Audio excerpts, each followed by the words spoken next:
पताक विनियोग.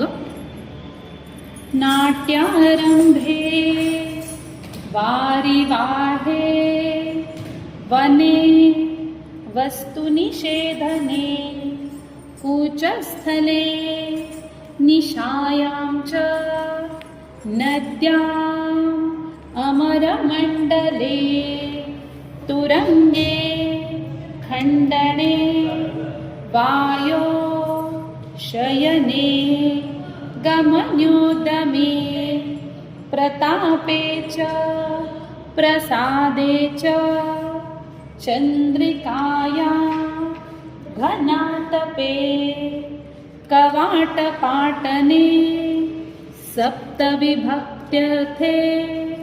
तरङ्गके वीथिप्रवेशभावेषु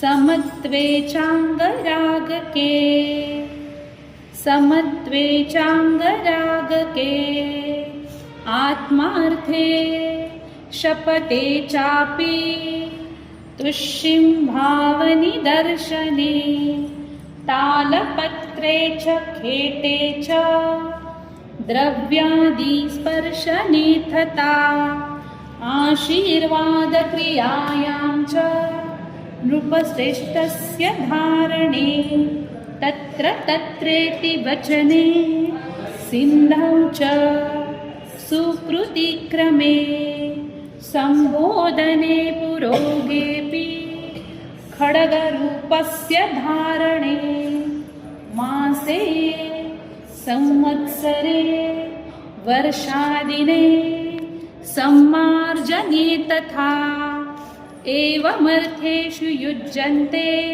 पताकहस्तभावना.